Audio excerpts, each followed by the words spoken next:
Ya, vamos a partir. Esta charla se llama Autismo e Inclusión Educativa, Desafíos y Oportunidades. Entonces quiero partir un poco haciendo una definición bastante global respecto de qué es el autismo o cómo es que lo entendemos en la actualidad. Y les vamos a ir compartiendo también a todas las personas que están acá en esta charla una carpeta con los recursos que van a ir apareciendo en esta presentación en particular, y luego vamos a agregar también en la presentación. Entonces sería interesante que ustedes guarden ese link que va a ir apareciendo en el chat para que ustedes puedan ir también bajando los recursos. Por ejemplo, esta primera imagen, ¿cierto?, corresponde al libro llamado Neuromundos, y que es un libro que vale harto la pena que revisen. Es una guía ilustrada sobre trastornos del neurodesarrollo, aborda fundamentalmente déficit atencional y también trastorno del espectro autista, y uso algunos ahí de sus dibujos para poder partir esta presentación.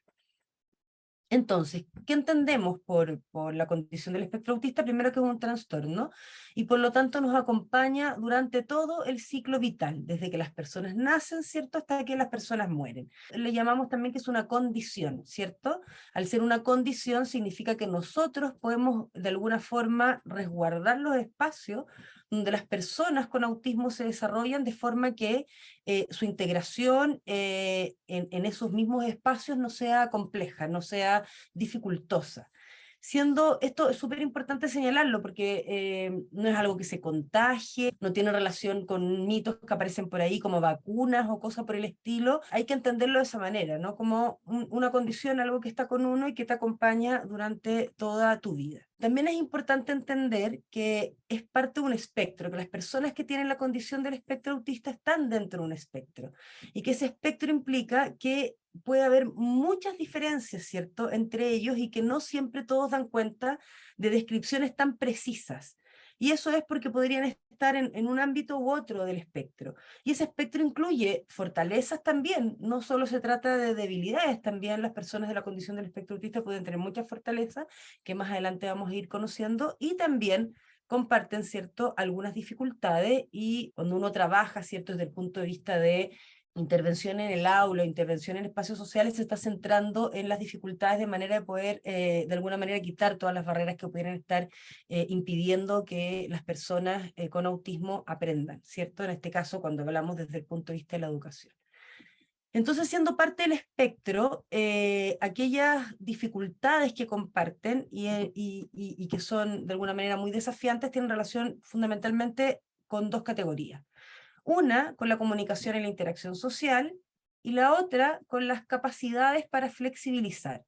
Y entre esas capacidades para flexibilizar aparecen comportamientos, intereses, ciertas actividades, y también pueden haber algunas dificultades respecto de ciertos estímulos sensoriales. Insisto, les recomiendo este libro que está ahí, que explica de manera muy clara para un público bastante general estos dos trastornos del neurodesarrollo, y que les estamos compartiendo a través de una carpeta. Dicho eso, hay ciertos acuerdos que tomar. Es muy importante ponerse de acuerdo, por ejemplo, con el uso del lenguaje. ¿Cómo vamos a llamar? ¿De qué vamos a hablar? ¿O cómo vamos a decir de qué estamos hablando cuando hablamos de autismo? Y esto no es una cosa pequeña, no es una cosa que vale mucho la pena mirar, y de hecho hay estudios al respecto. Hay un estudio, no hay estudios lamentablemente en Chile o en Latinoamérica sobre este tipo de cosas, pero hay un estudio que se hizo en el Reino Unido en el año 2016, que le preguntó a las personas con autismo y también a sus parientes, a profesionales que abordan el trastorno del espectro autista, y también a las familias, gente que convive con la condición del espectro autista, cómo es que querían ser llamados. Y donde están las flechitas, entonces están estos 4 grupos que fueron encuestados, y ahí están los resultados respecto si prefieren la palabra autismo, la palabra tiene autismo, la palabra persona con autismo, en el espectro autista, autista, persona autista, persona con desorden o TEA, lo que conocemos nosotros acá como TEA, ¿cierto? Trastorno del espectro autista, condición del espectro autista, alto funcionamiento, bajo funcionamiento o Asperger. Ustedes pueden ver acá en la flechita roja lo que piensan las personas con autismo respecto a estas palabras y el uso más adecuado para referirse a ellos. En ese sentido, es súper diverso, y es súper diverso tanto en ellos como en las personas que les rodean, parientes, familiares, educadores o profesionales que trabajan la condición del espectro autista. Y como ustedes pueden ver, autismo les acomoda bastante, de hecho es lo que mejor les acomoda, y ser parte, ¿no?, en el espectro autista o autista, no tienen un problema con eso, pareciera que por ahí anda bien. Lo que arroja, sin embargo, el resultado de esta investigación, que también es un paper que les pusimos en la carpeta que le estamos compartiendo, es que no hay consenso y que muchas veces las dificultades de ponerse de acuerdo, tanto en las personas que tienen la condición del espectro autista como sus familiares y también los equipos profesionales, las dificultades pueden estar también con el estigma que significa muchas veces en todos los lugares del mundo, ¿cierto?, tener alguna condición, en este caso, autismo. Entonces, las personas quieren ser nombradas de una manera que no sea estigmatizante. Respecto a este estudio, hay una asociación, la Confederación de Autismo de España, que transformó este estudio en una especie como infografía para que la gente pudiera discutir acerca de esto. ¿Cómo decirnos, no? Persona con autismo, autista, en el sentido de que en un caso está primero la identidad, ¿cierto? Y en otro caso la identidad yo, persona, ¿cierto? La persona primero, y en otro caso está la identidad autista primero, es decir, tengo una condición y me interesa también identificarme respecto de eso. Como no hay consenso al respecto, los grupos que investigan, las personas que están en el ámbito de la educación y las personas que tienen la condición del espectro autista tienen que tomar acuerdo, y la verdad es que cuando se trata de la persona deberíamos preguntarles, ¿no?, que cómo prefieren ser llamadas cuando estamos hablando de la condición, porque la verdad es que no hay razones para estar hablando del autismo salvo que estemos en instancias diagnósticas o en espacios, ¿cierto?, donde tengamos que discutir de la condición. Si estamos en esos espacios donde debemos discutir del autismo, entonces, bueno, vale la pena ponerse de acuerdo. Nosotros en este espacio hemos tomado la decisión de, ya les voy a contar, ¿no?, de ir haciendo una especie de mixtura. También está la comunicación respecto a la imagen, ¿no? Si uno pone, por ejemplo, como indica la flecha ahí, la palabra autismo y busca imágenes en el buscador de Google, lo que se encuentra es que aparece una gran cantidad de imágenes que la comunidad de las personas con la condición del espectro autista han determinado que son imágenes que no les parecen adecuadas, porque todas ellas tienen a la base el puzzle, como rompecabezas, en el sentido de que pareciera como que les falta algo, ¿no?, que hay que armarlos. Las personas, las comunidades han dado cuenta de que ese tipo de asociaciones les parece la más indicada. Sin embargo, estas cosas se van como penetrando muy fácilmente, ¿cierto?, en los entornos culturales, y culturalmente es fácil encontrar estas imágenes, pero habría que tener en cuenta, ¿cierto?, cuando queremos comunicar visual o verbalmente qué es lo que la comunidad nos está pidiendo, ¿cierto?, que hagamos.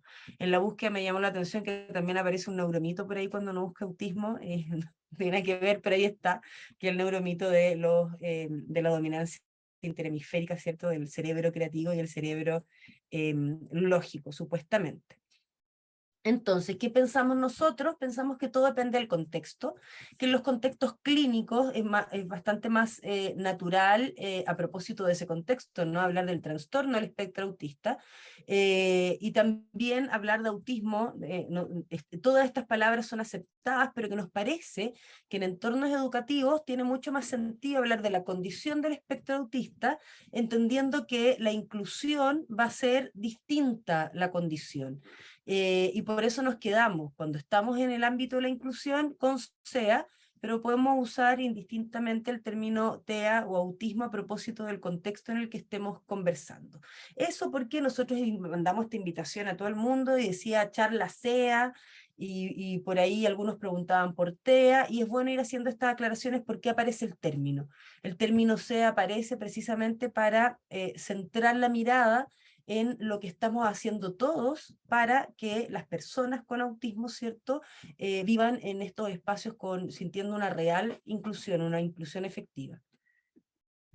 Dicho eso, vamos a pasar a otra de las cosas donde todavía no hay acuerdo, así como no hay un acuerdo común de cómo tenemos que nombrar, ¿cierto? Y que vale la pena hacer esas preguntas y hacer estos debates, tampoco hay un acuerdo respecto a la prevalencia. El último estudio, que es del año 2022, que que es un review, es decir, una revisión sistemática que toma muchas otras revisiones, ¿cierto? Muchos otros estudios, e incluye estudios de prevalencia de varios países del mundo, específicamente son 71 estudios de 99 estimaciones de prevalencia de 34 países en particular, que son los países que están por acá marcados, y desde ahí sacan una estimación de prevalencia. ¿Por qué es importante decir esto? Porque nosotros en Chile no tenemos estudios de prevalencia. Entonces, cuando acá ustedes escuchan decir a alguien que dice, no, si en Chile el autismo, son todas cosas especulativas, se está trabajando en ello, pero todavía no hay estudios ni tenemos cómo comparar. Entonces, ¿cómo se compara? Se compara con estos estudios y con lo que arrojan en cuanto a lo que se está viendo a nivel mundial. Y lo que se está viendo a nivel global es que la prevalencia oscila más o menos entre 1 cada 10.000 y 436 personas, ¿cierto?, con la condición del espectro autista cada 10.000. Y eso da una prevalencia media de 100 cada 10.000. Si esa es la prevalencia, significa que el 1%, ¿cierto?, de nuestra población vive con autismo. Y eso, si pensamos en los niños y las niñas de nuestro país, cuando miramos este documento, que se llama Niños, Niñas y Adolescencias en cifras de la UNICEF, y muestra la población total del país según el censo del 2017. Según ese censo, había 4 millones y tanto de niños y niñas en Chile entre 0 y 17 años, ¿cierto? Antes de cumplir los 18 años, que corresponden al 24% de la población de nuestro país. Es interesante mirar también estas cifras, están más o menos bien equiparados en sexo, ¿no? Niños y niñas. Y casi la mitad de los hogares en Chile tiene niños, niñas o adolescentes en nuestro país. Eso no es igual en otros países del mundo, entonces igual es importante o vale la pena mirar estos datos. Si pensamos que la prevalencia es del 1%, estamos hablando que tenemos una población infantil, es decir, antes de los 18 años, ¿cierto?, de más o menos 42.592, eso es bastante preciso, pero es porque está el cálculo del 1%, pero entre 40.000 y 50.000, ¿cierto?, niños o niñas con la condición del espectro autista. Eso, dicho eso, significa, mucha gente nos pregunta habitualmente, ¿qué ha pasado? Que ha habido una explosión importante, pareciera, ¿no?, en las salas de clase, y como no tenemos parámetros de comparación, porque no tenemos estudios de prevalencia anteriores, más bien tenemos que comparar con los estudios de prevalencia que hay a nivel global, los estudios dicen que efectivamente ha habido un aumento importante. Ahora ese aumento importante pareciera no estar tan alineado con lo que muchos profesores o profesoras observan en las salas de clase, pero si hay una explosión o hay un cambio importante en la prevalencia, quiere decir que se está mirando mejor. Y si se está mirando mejor es bueno, porque si se está mirando mejor vamos a tener posibilidades de diagnósticos tempranas. Nosotros sabemos que respecto a la condición del espectro autista hay un gap importante entre que aparecen los primeros síntomas alrededor de los 24 meses de vida hasta que se diagnostica, que es más o menos cuando empiezan las primeras etapas escolares, entre los 5 o 6 años. Y esos espacios sin diagnóstico son, o sea, hay que cortar esas brechas, ¿no?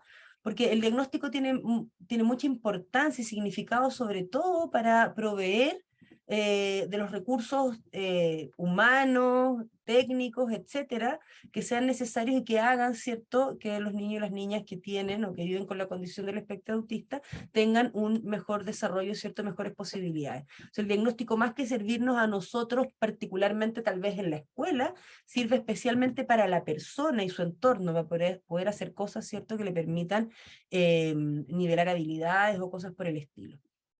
Dicho eso, y sobre la prevalencia, la ley TEA que acaba de salir dice en su artículo 4 que se van a implementar medidas relativas a los deberes del Estado, como por ejemplo, que durante el año 2023 se incorporará en el diseño del Ministerio de Salud el primer Estudio Nacional de Salud Infantil en sí, un ítem que permitirá estimar la prevalencia del trastorno del espectro autista en la población de 0 a 14 años.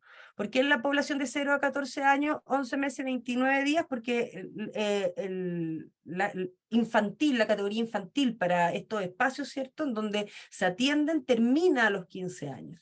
Pero vamos a tener un estudio de prevalencia por primera vez en Chile a propósito de esa ley, ya eso es una cosa muy importante, la ley es muy importante en sí, y ya se están preparando, ¿cierto?, esas cosas porque la ley ya fue promulgada. Entonces ahí también hay buenas noticias respecto a este punto, que por ahora es un misterio y que es muy importante conocer las diferencias, entre regiones, entre género. Por ejemplo, en ese estudio mundial del cual les hablé, y cuyo paper les compartimos, la diferencia entre género es bien importante, siempre en favor, más hombres que mujeres, incluso hasta 6 hombres por mujer llega la diferencia.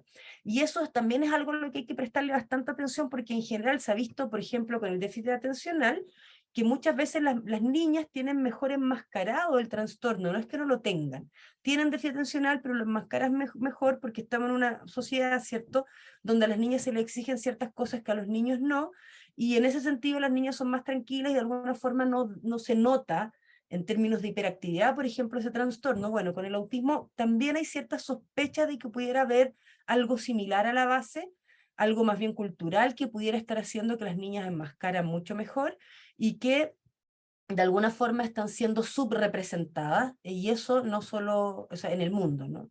Y eso es algo, la perspectiva de género, que también está garantizada en la ley, es algo que hay que tener mucho, mucho ojo y siempre tenerla presente para que no ocurran estas cosas de las que estamos hablando ahora. Dicho eso, vamos a ir a mirar por qué, desde dónde vienen estas ideas de la inclusión en la sala de clase y la inclusión en la educación, y podríamos partir mirando la declaración de Incheon que ocurrió en el año 2015, donde Chile participó, y esa es la declaración que se prepara, ¿cierto?, para la educación que queremos, la educación que esperamos en los años 2015, varios años más, ¿no?, hasta el 2030, ahora sabemos que ahí no se sabía que venía pandemia, nada, ahora sabemos que una pandemia, retroceso, etcétera, y por lo tanto probablemente algunos de esos objetivos tal vez no se van a alcanzar de manera total hacia el 2030, pero son objetivos muy necesarios para la educación del mundo en el fondo. Y parte de lo que dice la declaración, también les incluimos la declaración en el link, así que ahí les voy a pedir a la persona que está apoyando que les vuelva a copiar el link para que tengan acceso a todos estos documentos que son súper interesantes de revisar. La declaración dice que la educación hacia el 2030, ¿cierto?, es una educación inclusiva, primero. ¿Qué significa que sea inclusiva? Nosotros transitamos por toda esta que aparece acá. Nosotros tuvimos una educación que excluía y separábamos a los niños y las niñas de varias maneras, no solo en relación con sus condiciones para aprender, ¿no?, sino de muchas maneras, vergonzosamente lo hacíamos mucho en Chile. Está también la segregación, ¿no? Se parece bastante. Antes algunos estudiaban, otros no, no sé. A propósito de lo que hablamos del género, las mujeres no tenían acceso a la educación como los hombres, y bueno, esas épocas hay países que todavía están en esas condiciones, lamentablemente. La segregación, nosotros de hecho tenemos todavía un sistema que es bastante segregado porque nuestra sociedad se ha armado de manera bastante segregada, entonces tenemos escuelas, ¿cierto?, que atienden a cierto grupo de población y otras a otro cierto grupo de población.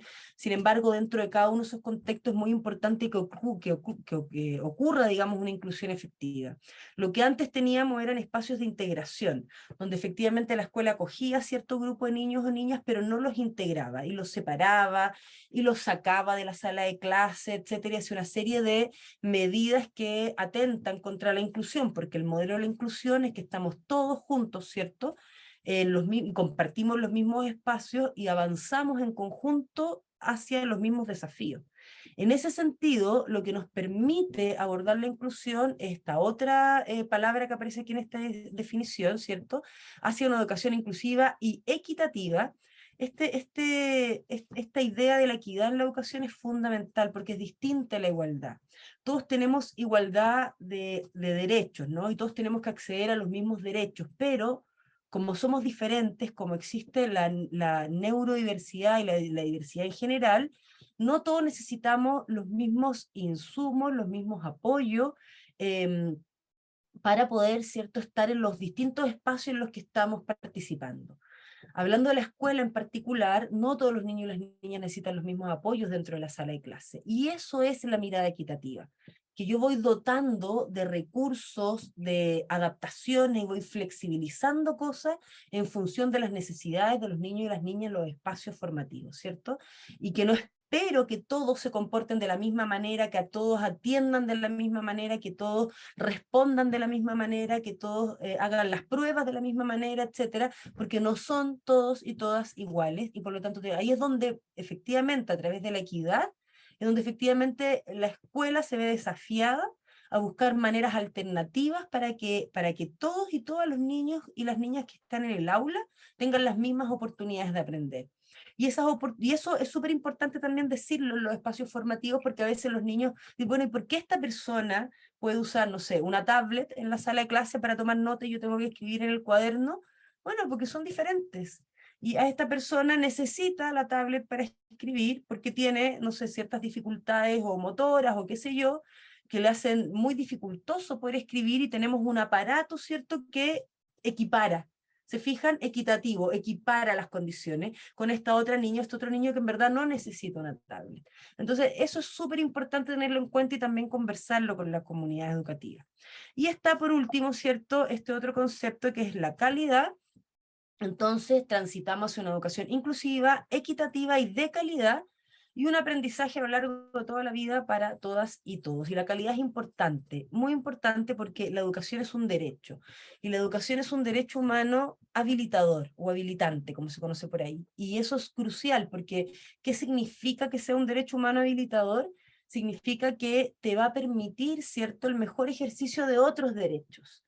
Entonces, imagínense la importancia de la educación, la importancia de lo que hacen también las personas que están en educación, respecto de la sociedad, respecto incluso de cada uno de los individuos que vamos recibiendo en una sala de clases, por ejemplo.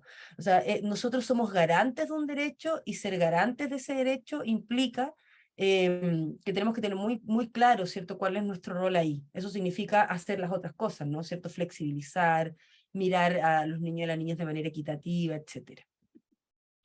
Dicho eso, tenemos un marco regulatorio que está ahí para poder, nos va a permitir, nos facilita más bien, todos los desafíos que tenemos de la inclusión. Ese marco regulatorio es la ley 20.370, que ya existía desde el año 2015, que es la ley que aprueba criterios, orientaciones para la adecuación curricular de estudiantes con necesidades educativas especiales, ¿cierto? La famosa, el decreto 83, que es bastante famoso, a veces triste, célebre, famoso, pero bueno, ahí está el decreto. Y tenemos también la ley 21.545, recientemente promulgada, que es la ley TEA, ¿cierto? Y que de alguna manera estas dos cosas están logrando ver o armar este universo neurodiverso, al menos acá en Chile. Tenemos esta ley para la escuela, y tenemos la ley TEA, que es bastante más general, ¿cierto? Pero que también tiene algunos apartados específicos para la escuela. Entonces, ¿como cuáles? La ley de autismo tiene un apartado que se dedica, digamos, a la educación con varios artículos. Me parece que el artículo que está acá, que el artículo 20, resume bastante bien de qué se trata la ley. Y si la ley se trata, primero aparece un artículo respecto de las obligaciones del Estado, etcétera, pero me centré en este, que es el artículo respecto a las obligaciones de los establecimientos educacionales. Tienen el deber de proveer espacios educativos inclusivos, sin violencia, sin discriminación para las personas con trastorno del espectro autista, y garantizarán la ejecución de las medidas para la adecuada formación de sus funcionarios profesionales, técnicos y auxiliares, para la debida protección de la integridad física y psíquica de aquellas personas. Es decir, la escuela tiene acá un rol fundamental, y para garantizar que los espacios escolares sean espacios inclusivos, debe sumar a toda la comunidad educativa en este esfuerzo. Si no basta con capacitar solo a los docentes, las docentes, hay que capacitar a todo el mundo, también hay que hacer tal vez espacios de diálogo y conversación con padres, madres, y sobre todo con personas y comunidades, ¿cierto?, donde se congregan las personas con la condición del espectro autista, para efectivamente transformarse en una escuela inclusiva. Tenemos una triada respecto a la educación que de alguna manera recoge todas estas necesidades de la perspectiva de derecho y las pone en decreto. Y por lo tanto estas cosas nos facilitan a nosotros, las personas que estamos en educación, la toma de decisiones respecto de la adecuación de lo que haya que hacer para que los espacios sean efectivamente inclusivos. Está el decreto 83, que ya lo habíamos mencionado, ¿cierto?, que nos permite hacer cambios al currículum, etcétera, que otorga incluso recursos adicionales cuando se trata de necesidades educativas especiales, las categorizan transitorias, permanentes, etcétera, pero hay una ley con recursos, etcétera, que nos da una gran cantidad de herramientas a la hora de la planificación de la inclusión. Tenemos el sistema de admisión escolar, que tiene que ver con que las escuelas no escogen a los estudiantes, ¿cierto? Porque eso atenta contra el derecho a la educación, y por lo tanto las escuelas reciben todo tipo de estudiantes, y el desafío, más aún, es más relevante aún, el desafío de la inclusión, y está también el decreto 83, que es más reciente, se ponía en práctica justo el año 2020 cuando empezamos en pandemia, y es un decreto que a veces puede ser un poco menos conocido, pero es un decreto que permite hacer una gran cantidad también de adecuaciones respecto a la evaluación, para transformar la evaluación en parte del proceso de enseñanza-aprendizaje, y transitar de este foco que había antes, ¿no? Cierto, puesto en la calificación, a un foco puesto en los procesos de evaluación, que sean de acompañamiento y que sean sobre todo informativos, tanto para el que aprende como para el que enseña, y que nos permita levantar evidencias dentro de los mismos espacios educativos de qué se está aprendiendo, cómo se está aprendiendo y qué cosas puedo hacer yo para mejorar, ¿cierto?, estos procesos de enseñanza-aprendizaje. Teniendo eso en cuenta, las personas que están aquí y que pertenecen a educación, tener en cuenta que nosotros tenemos un marco regulatorio, que es nuestro marco para la buena enseñanza, precisamente, y que ahí están los estándares de la profesión docente, también de ahí emanan los estándares de los estudiantes en formación, de la educación parvularia, la educación media, todo emana de aquí, ¿cierto? Y nosotros tenemos 4 dominios que atender. De esos 4 dominios yo me centré en 3 dominios, que son la preparación para el proceso de enseñanza-aprendizaje, la creación de un ambiente propicio para el aprendizaje, y la enseñanza-aprendizaje profundo para todos y todos los estudiantes. ¿Qué quiero destacar de aquí? Quiero destacar que nuestro marco regulatorio, que aquello que nosotros y nosotras tenemos como estándar a cumplir como profesores y profesoras o educadores, también está acá. Tenemos el desafío de la inclusión puesto acá. Tenemos en el estándar 3, la planificación de la enseñanza debe ser inclusiva. Tenemos el estándar 5, el ambiente respetuoso y organizado debe ser inclusivo. Y tenemos el estándar 7, ¿cierto? Las estrategias de enseñanza para el logro de aprendizajes profundos debe ser inclusiva. Es decir, todo nos lleva hacia allá. No es que a uno se le ocurre, ¿no? Y estamos de repente hablando de que la escuela tiene que irse, es que es nuestro mandato profesional y ético, es contar con espacios educativos que sean efectivamente inclusivos, y para eso la escuela se tiene que transformar. No podemos esperar que los estudiantes, las estudiantes o sus familias se adecúen. Es la escuela la que tiene que hacer adaptaciones. Y con esto voy cerrando con este reporte de la ONU del año 1994, ya son muchos años atrás, y miren lo que dice. Todos los niños, niñas y jóvenes del mundo, con sus fortalezas y debilidades individuales, con sus esperanzas y expectativas, tienen el derecho a la educación. No son los sistemas educativos los que tienen el derecho a cierto tipo de niños o niños. Entonces, esto es crucial. Es por ello que es el sistema educativo de un país el que debe ajustarse para satisfacer la necesidad de todos los niños, niñas y jóvenes. La escuela inclusiva es la escuela que se adapta. No podemos seguir esperando que los cambios provengan desde otros lugares. Si entendemos realmente qué es la inclusión y entendemos realmente qué es la diversidad, vamos a entender entonces que la escuela tiene que proveer ciertos de espacios, y por lo tanto la escuela tiene que modificarse. Lo que venimos haciendo tiene que cambiar, la escuela tiene que flexibilizar, y para ello contamos, ¿cierto?, con una gran cantidad de decretos, acuerdos, leyes y propósitos que nos permiten sumarnos a esos cambios. No es algo que ciertas escuelas innovadoras o pioneras van a hacer. Toda la política pública, todos los acuerdos sociales, todo nos está diciendo tenemos que adaptarnos, porque la sociedad es diversa y la escuela no puede ser sino, ¿cierto?, en ese sentido, un espejo de lo que la sociedad espera de nosotros. Muy bien, primero que nada le quería dar las gracias a la Fundación y a Evelyn por invitarme a participar de esta instancia. Así que, bueno, como les dijo Evelyn, la charla del día de hoy se denomina Autismo e Inclusión Educativa, Desafíos y Oportunidades. Y si bien vamos a hablar de algunas estrategias que se pueden utilizar en el contexto educativo para el apoyo de personas autistas, es súper importante que comprendamos esta condición, ¿cierto? Y ahí Evelyn ya les contó un poco y definió la condición del espectro, habló un poco de prevalencia, pero a mí me gustaría profundizar un poco más. Así que vamos a comenzar y como muy bien habló Evelyn, habló de prevalencia, ¿cierto? Que es algo súper importante cuando hablamos de cualquier condición. Y cuando hablamos de prevalencia nos referimos a una cantidad de gente que presenta una condición, ¿cierto? Que presenta un trastorno o una patología.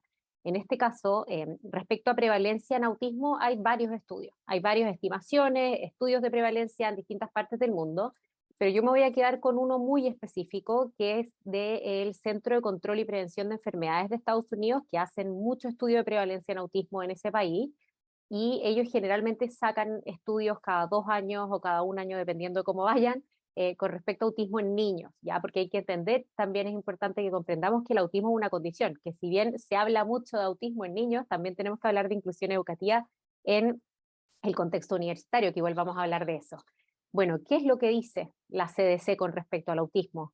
Primero que nada habla, y la última estadística habla de que 1 de cada 36 niños en Estados Unidos presentaría esta condición, ya que es un dato bien interesante. Si bien hay algunos críticos de las cifras de la CDC, me parece importante considerarlas porque por lo menos desde mi opinión muy personal, yo creo que se acerca bastante a la realidad. ¿Ya? Y en Chile, si bien como decía Evelyn, no tenemos estudios de prevalencia, sí se hizo una estimación de prevalencia el año 2021 por el equipo del Hospital San Borja Arriarán, en el que ellos estimaron que 1 en 51 niños en Chile presentarían esta condición. ¿Cómo lo hicieron? Ya en este estudio participaron 272 niños entre los 18 y los 30 meses de edad que asistían a control sano, ya en 2 centros de Santiago.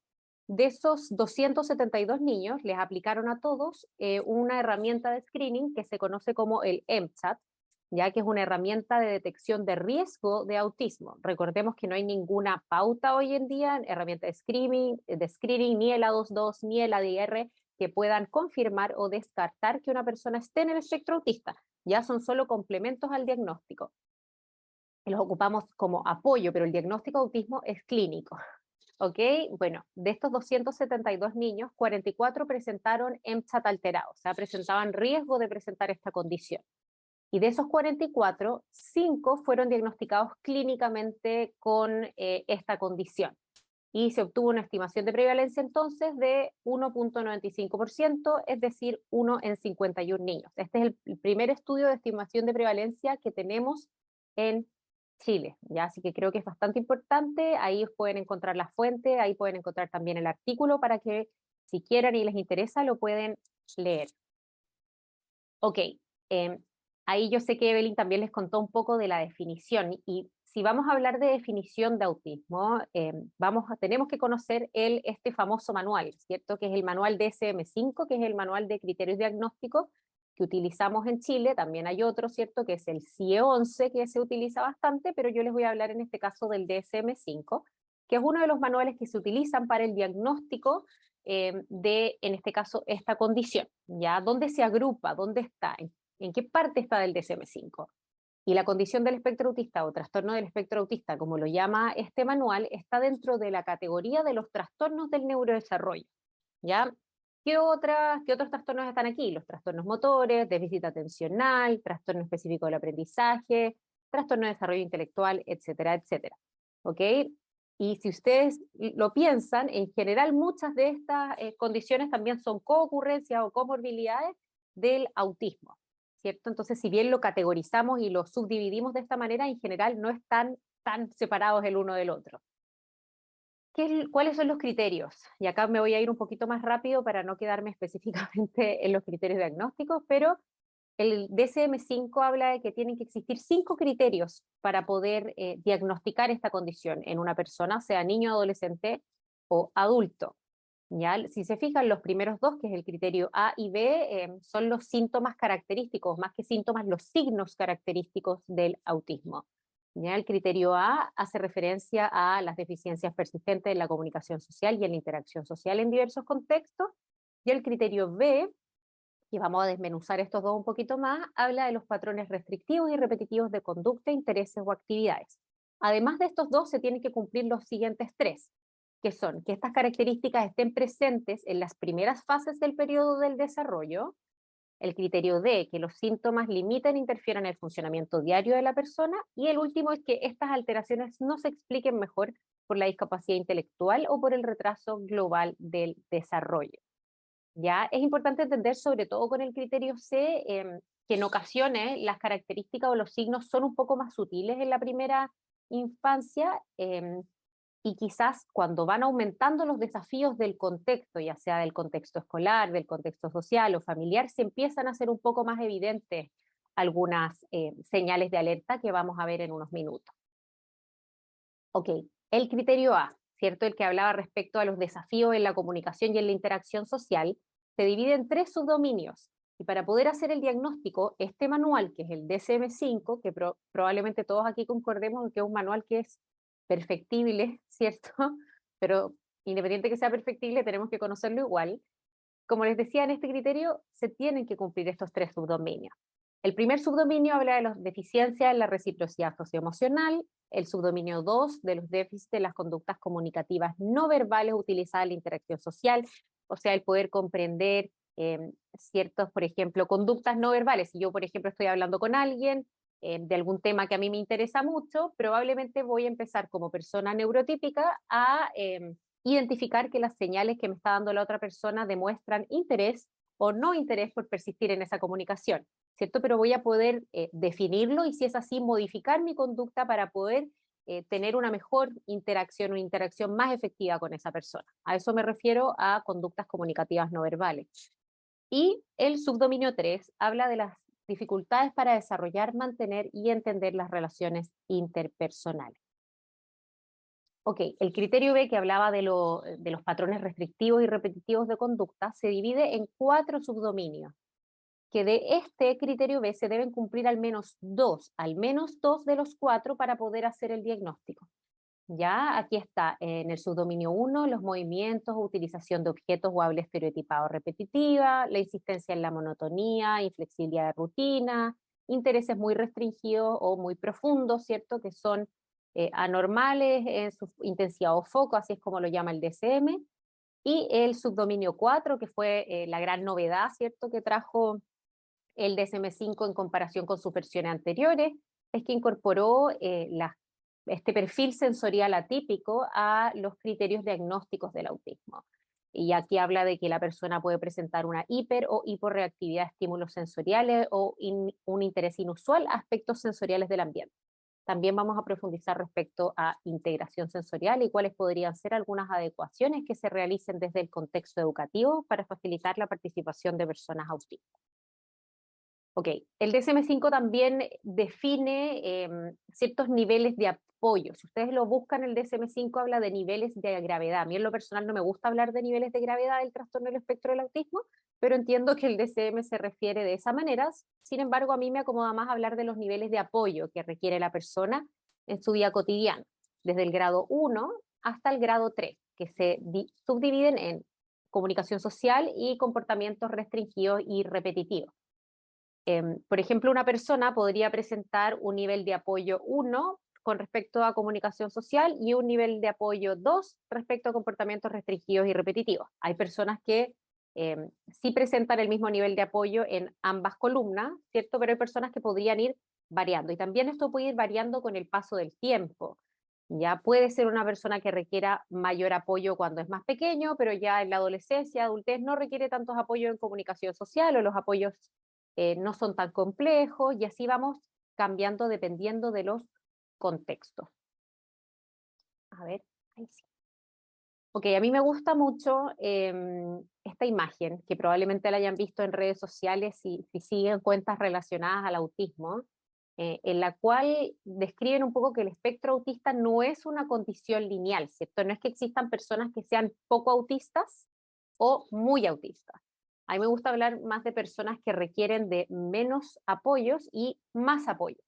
Pero los apoyos no son lineales. Si una persona requiere más apoyos, por ejemplo, desde lo sensorial, no necesariamente va a requerir más apoyos desde lo comunicativo ni más apoyos desde lo cognitivo.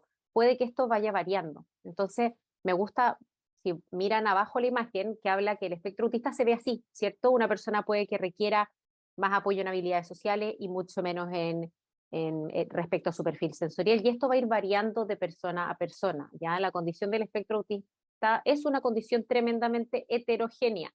¿Ya? El conocer a una persona con autismo significa solo conocer a esa persona con autismo y no comprender el autismo en su totalidad. ¿Ya? Ok, como les dijo Evelyn también, ¿cierto? En los últimos años he ido estudiando más cómo se presenta esta condición en mujeres, porque al día de hoy sí sabemos que en general la población de mujeres es subdiagnosticada o los diagnósticos son más tardíos que en los hombres, ¿ya? La mayoría de las estimaciones, o sea, perdón, la mayoría de los criterios diagnósticos que se han hecho hasta el día de hoy, tanto en el CIE-11 como en el DSM-5, se cree que han sido estudiadas en poblaciones de varones, por lo que se dice que estos manuales no tienen necesariamente tanta perspectiva de género. Entonces, se ha invertido hartos más dinero en investigación en mujeres también para ver cómo se presenta. Y hoy día lo que quiero hacer es mostrarle cuáles son algunas de las características que pueden presentar las mujeres en el espectro autista, ¿ya? Entonces, vamos a ir viéndolos por dominio. Entonces, el primer dominio que vamos a hablar es el de interacción social. ¿Cuáles son algunas de las características que se presentan más comúnmente en mujeres que en hombres? ¿Ya? Y aquí no quiero que tampoco generalicemos. Hay algunas mujeres que van a presentar estas características. Una de las que comúnmente se puede repetir es la mayor conciencia de la necesidad de interacción social. En general vemos menos desafíos sociales en las mujeres, también un deseo de interactuar con los demás. En ocasiones algunas mujeres se las percibe como más tímidas, más calladas. También, como muy bien les dijo Evelyn, está esta tendencia a enmascarar, camuflar, ¿cierto?, sus características. Entonces, en general, algunas lo que comentan es que de manera inconsciente algunas y otras más consciente van modificando la manera en que interactúan con otros para poder sentirse parte de o para poder sentir que tienen una comunicación muy efectiva, lo que a la larga puede generar mucho cansancio. También se ha visto que las mujeres en el espectro autista tienden a tener una, dos amistades cercanas que si lo comparamos con los hombres, en ocasiones los hombres tienen mayores desafíos sociales, lo que hace que requieran de un poquito más apoyo para conseguir fuentes de amistad. No así tanto las mujeres. Respecto al desarrollo de la comunicación social, las mujeres en general presentarían mejores habilidades lingüísticas en el desarrollo, mejor desarrollo de juego también imaginativo, y con respecto a este criterio B del DSM-5, ¿cierto? Que son los patrones restrictivos y repetitivos de la conducta, intereses o actividades, los intereses profundos de las mujeres tenderían a ser un poco más parecidos a los de sus pares neurotípicas, ¿ya? Como por ejemplo cantantes, celebridades, ¿cierto? Animales, moda, mascotas, etcétera, que comúnmente son menos asociados con el autismo. Ok, otras características que me parece interesante que veamos tiene que ser con la tendencia a ser quizás algunas un poco más perfeccionistas, un poco más controladoras, y algo muy importante es que en ocasiones se ha visto que tienen mayor tendencia a tener episodios de problemas de alimentación o trastornos de conducta alimentaria. Así que ahí sí les sugeriría que si son personas que trabajan desde la clínica, que si vemos adolescentes, por ejemplo, que presentan episodios de problemas de alimentación, que además se suman varias de las características que hemos visto, que ya les mencioné, nunca está de más realizar una evaluación diagnóstica, y comúnmente muchas de estas características se pueden identificar desde el contexto escolar, ¿cierto? Entonces por eso es importante que la comunidad escolar conozca estas características para poder hacer un diagnóstico más oportuno de lo que se está realizando hoy en día. Ok, respecto a las causas del autismo, esa es una gran interrogante que todavía está su respuesta en desarrollo. ¿Ya? ¿Qué es lo que sí sabemos más o menos hasta el minuto? Sabemos que en el 20% de las personas autistas aproximadamente se pueden encontrar factores genéticos de riesgo, que ya vamos a ver cuáles son, y en el 80% de las personas no se encuentran factores genéticos de riesgo. Ya en general son bien inconsistentes los resultados respecto a las causas. ¿Ya? Entonces, cuando hablamos de autismos con factores genéticos de riesgo asociados, nos referimos a los autismos de carácter sindrómico. Ya acá yo estoy mencionando algunos autismos sindrómicos. Cuando hablo de autismo sindrómico me refiero a una condición genética ya que presenta un niño, una niña, una persona, que expresa su conducta desde un fenotipo autista, ¿ya? O sea, una persona que va a tener comportamientos que se asocian a los comportamientos esperados de una persona en el espectro autista. ¿Cuáles son estos autismos de carácter sindrómico? Y acá solo voy a mencionar algunos porque hay muchos más. De los más conocidos está el síndrome de X frágil, el síndrome de Rett, la esclerosis tuberosa, la neurofibromatosis tipo 1, entre muchos, muchos otros. ¿Y qué pasa con el otro 80% de los casos? Ya con estos autismos no sindrómicos o idiopáticos. Sabemos que hay una interacción entre factores genéticos y factores ambientales, ¿ya? Pero no sabemos cuál es la causa de que se genere esta condición del neurodesarrollo. Hoy en día hay un porcentaje importante de la investigación que está dirigida a buscar biomarcadores para ver si encontramos alguno que esté asociado al autismo, pero nuevamente esto está en desarrollo. Ok, vamos a ver ahora señales de alerta tanto en primera infancia como en adolescentes y en adultos. Ya es súper importante que las conozcamos, que las tengamos presentes, porque nuevamente, si bien una por sí misma no significa que la persona está en el espectro autista, si nosotros vamos viendo que hay más de una persona, en un joven con el que trabajamos, que está en nuestro colegio, ¿cierto? O en la universidad, podemos sugerir que asista a una evaluación diagnóstica. Y acá, si bien me estoy adelantando un poco, es importante que cuando se sugiera esa evaluación diagnóstica, ojalá que a los profesionales a los que derivemos sean profesionales especialistas en el espectro autista, tanto con experiencia y con formación. Yo sé que es difícil porque sabemos que no hay tantos profesionales. Probablemente hay muchos más en niños de los que existen en adultos, ¿cierto? O en adolescentes, pero lo bueno es que hay, ¿ya? Pero cuando derivemos a profesionales con formación. No es lo mismo derivar a un profesional, que yo voy a derivar a un neurólogo o neuróloga, que sea alguien con formación. Ok, entonces volviendo a las señales de alerta temprana que nos pueden llevar a esa sugerencia a hacer una evaluación diagnóstica, podemos encontrar algunas señales desde los 6 meses. ¿Cuáles son desde los 6 meses? Escasa o nula expresión de alegría o de sonrisa, escaso o nulo contacto ocular. Y aquí me quiero quedar un segundo en el contacto ocular. ¿Ya? Porque el contacto ocular, si bien es uno de los indicadores, no necesariamente el hecho de que una persona presente contacto ocular hace que se descarte de lleno la posibilidad de que esa persona está en el espectro autista. Ya el hecho de que presente contacto ocular, puede aún esa persona estar dentro del espectro autista sin problema. Uh-huh.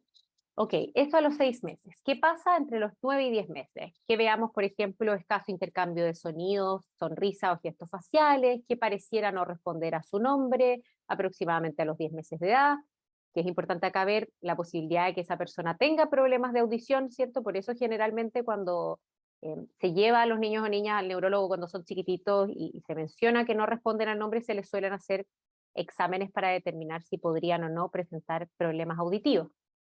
A los 12 meses se observa poco o nulo balbuceo, una escasa o nula interacción con gestos como señalar, mostrar los juguetes que les interesan, ¿cierto? Saludar, despedirse, etcétera.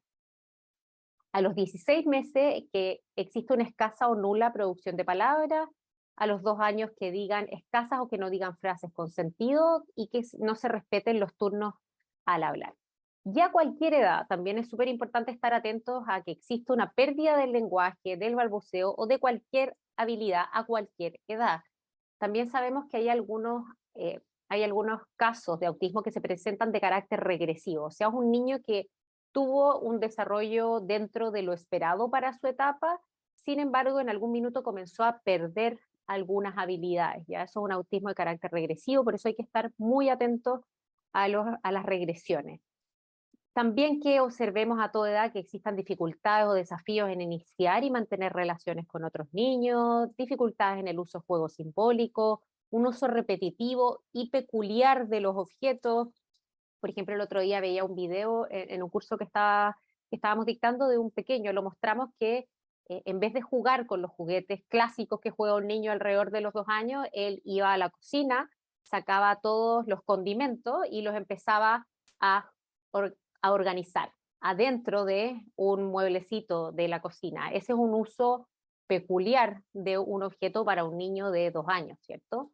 Y por otro lado, que existe una baja o sobrereacción a estímulos sensoriales, que no lo voy a explicar ahora porque lo voy a explicar en unos minutos. ¿A qué nos referimos cuando hablamos de baja sobrereacción a estímulos sensoriales? Algo que me parece interesante a mí siempre decir en todas las charlas en las que participo es que la Asociación Americana de Pediatría recomienda la pesquisa sistemática, o sea, aplicar pautas de detección de riesgo de autismo tanto a los 18 meses como a los 24 meses de edad. Ya como les dijo Evelyn, es muy importante que bajemos el gap que existe entre el diagnóstico y la intervención temprana. Cuando hablamos de intervención temprana hablamos de los primeros 6 años de vida aproximadamente, y es una ventana muy importante para potenciar el desarrollo de los niños en todo ámbito. Y si bien no necesariamente diagnóstico significa intervención, muchos niños llegan antes por sospecha de algunas alteraciones en el desarrollo y comienzan a realizar un proceso de intervención temprana. En algunos casos sí significa que realizan el diagnóstico y se comienza la intervención temprana. Por eso tenemos que bajar. En algunas estadísticas que estudian cómo se realiza el diagnóstico en Latinoamérica, demostraban que en Chile es uno de los países que se realizaba hasta por lo menos el 2016, porque esto me estoy fijando en un póster que se presentó en el INSAR en 2016, era uno de los países que realizaba diagnóstico alrededor de los 5 años, y haciendo que otros países lo hacían antes. Entonces, algo importante a tener en cuenta. Ok, pero cuando hablamos de autismo, no hablamos solo de autismo en niños y en niñas, ¿cierto? También hablamos de adolescentes y adultos. Entonces, ¿qué señales podríamos observar en esta población en específico? En primer lugar, están los desafíos para iniciar, mantener o salir de conversaciones. En algunos casos vemos jóvenes que tienden a veces a acaparar las conversaciones, no con una mala intención, por supuesto, sino que por un interés muy profundo por hablar de algo que les gusta mucho, de repente desafíos en saber cómo inicio una conversación, cómo salgo de eso, cómo me despido, corresponde a que me despide dándole un abrazo, que diga nos vemos, cuídate. También vemos en ocasiones esta presentación de intereses profundos, donde, como les decía, tienen una tendencia en algunos casos a llevar las conversaciones o actividades, estos temas en particular. ¿Qué temas me ha tocado ver a mí en adolescentes o en adultos? Muchas veces videojuegos, también, no sé, por ejemplo, anime, cosplay, ¿cierto? No son solo estos los intereses profundos que se asocian al autismo, también muchas veces hay cantantes, animales, historia, etcétera, pero esa persona va a tender a llevar sus conversaciones a eso, sus actividades a eso, teniendo ciertos desafíos a la hora de salir de esos intereses más profundos. También en algunos casos vemos poca flexibilidad en las rutinas, alteraciones en la entonación para hablar, dificultades para comprender comunicación no verbal, y algo muy concreto podría ser que tengan desafíos para entender las ironías, ¿cierto? Las ironías generalmente uno las utiliza en el uso del humor y uno se da cuenta que es una ironía muchas veces por la entonación que utiliza la persona, ¿cierto? Y a veces vemos que para algunos jóvenes es un poco más complejo entender esas ironías. También estas sensibilidades sensoriales, que yo les diría que es uno de los primeros motivos de consulta que por lo menos tengo yo trabajando con adolescentes y adultos, que llegan a hacerse un perfil sensorial y luego van buscando si están o no en el espectro autista. Y también hay muchos signos que podemos ver desde alteraciones en función ejecutiva, como por ejemplo desafíos en la iniciativa, en la planificación y en la organización de rutina. Ok, Evelyn también les habló de las fortalezas a grandes rasgos, ¿cierto? Si bien vamos a hablar y se habla mucho de los desafíos en personas autistas, yo soy de la idea que también tenemos que hablar de las fortalezas de personas autistas, que tienen muchas. Y acá se agrupan algunas de las fortalezas que son comúnmente encontradas en personas con autismo. Alguna podría ser la atención a los detalles, un fuerte sentido de la moralidad, ¿cierto? Por ejemplo, ser honestos, íntegros, preferencia por trabajar en tareas que sean un poco más repetitivas o monótonas. Que ojo, acá no estoy diciendo que todas las personas autistas tengan todas estas fortalezas, ya podemos encontrar una o dos en alguna persona y no necesariamente todas las que aparecen aquí mencionadas. Tener mucha experiencia en un área específica, tener muy buenas habilidades matemáticas, tener varios talentos creativos, ¿cierto? Mirar el mundo de una manera distinta. Yo por lo menos trabajo con varias sobre todo chicas que tienen hartas habilidades artísticas asociadas a la música, en las artes visuales, que dibujan, pintan increíble. También está la percepción visual como una de las fortalezas, también habilidades más técnicas, la lealtad, amabilidad y buena memoria. ¿Y por qué creo que es importante considerar las fortalezas? Porque también puede ser un recurso para nosotros, ya sea como profesionales de la salud o de la educación, para realizar las mismas adecuaciones, si consideramos las fortalezas de la persona y no solo los desafíos. Ok, desde los apoyos terapéuticos, aquí quiero diferenciar, vamos a hablar de apoyos terapéuticos en contextos más clínicos y también apoyos terapéuticos en contextos educativos. ¿Cuáles son algunos de los profesionales que podrían trabajar con personas autistas a lo largo del ciclo vital? Y aquí nuevamente no estoy diciendo que todas estas personas tengan que trabajar o todas las personas autistas van a trabajar con este equipo de 12 personas, no es así, ya, pero les voy a nombrar las que son más comúnmente consultadas, ya sea por personas autistas o por sus familias. En general y sobre todo en las primeras etapas del desarrollo están los neurólogos o neurólogas, que son las personas que hacen el diagnóstico, por lo menos en Chile, ¿cierto? Los pediatras que algunas veces detectan ciertas señales de alerta y pueden derivar a neurología, psiquiatras que comúnmente son los encargados de realizar el diagnóstico en adolescencia y en adultez, por lo menos en Chile, psicólogas y psicólogos, terapeutas ocupacionales, fonoaudiólogos, ¿cierto? Educadores diferenciales, genetistas cuando se sospecha que puede ser un autismo de carácter sindrómico, profesores en los contextos educativos a lo largo de todo el ciclo vital, psicopedagogía, nutrición, kinesiología. Estas son algunas de las carreras que más vemos, o de las profesiones, perdón, que se repiten en el trabajo de personas autistas, pero las que son, de acuerdo a las investigaciones, las más consultadas son neurología, psiquiatría, terapia ocupacional, fonoaudiología y psicología. Esas son las comúnmente más consultadas. En contexto clínico, como les decía, este es el equipo multidisciplinario que por lo general trabaja con personas autistas. El hecho de que estén estas profesiones acá no significa que las personas autistas van a requerir de estos apoyos de manera conjunta siempre, toda la vida, ¿cierto? En ocasiones, sobre todo en las primeras etapas del desarrollo, si hay alteraciones del lenguaje, nos apoyamos mucho en fonoaudiología, si hay alteraciones sensoriales de terapia ocupacional, eh, y luego esto puede ir rotando a lo largo de la vida y cambiando dependiendo de los desafíos que tenga esa persona en ese minuto. ¿Qué pasa desde el contexto educativo? Y yo creo que acá pasa lo mismo que en contextos clínicos, la verdad, que muchas veces, por lo menos cuando me toca dar charlas, me preguntan, bueno, pero ¿qué hacemos con esta persona? Y aquí a mí me gusta decir, y yo creo que a muchas otras personas también le acomoda esto, que no existen recetas para trabajar con personas, con niños, adolescentes o adultos autistas. Lo que tenemos que hacer, ya sea como profesionales de la salud, creo, o como profesionales de la educación, es tratar de ir armando trajes a medida o intervenciones o apoyos terapéuticos a medida a esa persona. Y en el contexto educativo pasa exactamente lo mismo, ¿cierto? Porque si bien yo hoy día les puedo nombrar algunas sugerencias desde integración sensorial para que ustedes apliquen en sala o en contexto educativo, no significa que esas sugerencias vayan a servir para todos los alumnos que ustedes tienen, ¿cierto? Sino que también vamos a tener que ir identificando, de acuerdo a su perfil sensorial, cuáles son las más recomendables. Nuevamente, por eso es importante que entendamos que no hay recetas. Ok, en contexto educativo, ¿cuáles son algunos de los apoyos y por qué es importante contar con apoyos en estas 4 grandes áreas? Ya que las áreas son principalmente socialización, el área académica desde las adecuaciones, apoyos sensoriales y psicoeducación. Vamos a desmenuzar un poquito más cada una de ellas, pero y nuevamente quiero que acá lo pensemos a lo largo de todo el ciclo vital, no solo en colegios, sino también en universidades o institutos.